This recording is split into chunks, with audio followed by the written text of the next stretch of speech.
Hi everyone, in this video I'll be going over Lab 10, evaluating cell viability in hydrogels and preparing substrates to study cell behavior. Like I mentioned before, in this lab you're going to be primarily characterizing your cells through the live dead assay, and kind of consequently there's actually not that much of a procedure, so I'm going to breeze through this video, and instead I want to give you guys as much time to focus on just some of the things I bring up later. So as always, take a look at the pre-lab reading. It's pretty important, I think, to really be prepared in kind of what you expect your cells to look like, because when you're taking pictures in lab, you'll kind of want an idea of what you're looking for so that you can get the appropriate pictures and not take forever to obtain them. Just for your own reference, pay attention to this little warning here about opening reagents before they are room temperature. So far in lab, we've used the NHS fluorescein, which required this, but any chemical or any substance that is susceptible to hydrolysis, you'll really want to be careful about. So let's move on quickly through the lab. In general, again, not that much today. You don't need to passage your T25. It should still be growing if you seeded it at around 100K cells last time.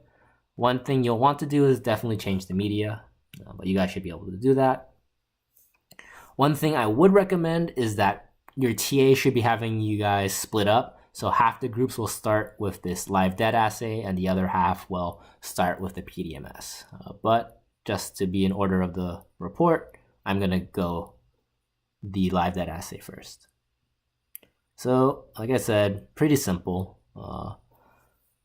You only need a very small amount of calcium AM and ethidium homodimer, so please make sure you're not taking too much from your stock.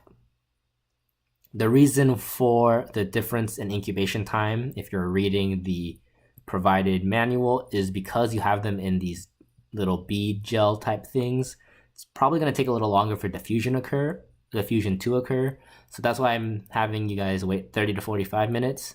You might not need to wait longer, but you also might need to wait longer. So just be patient, and you can discuss with your lab partner the different pictures you're going to take while you're waiting for the incubation, or do the sterilization of your PDMS.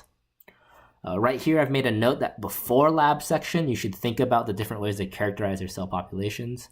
As I mentioned earlier, I think this is really important because otherwise you're not going to take the correct pictures, and then you're not going to have good data for the lab reports.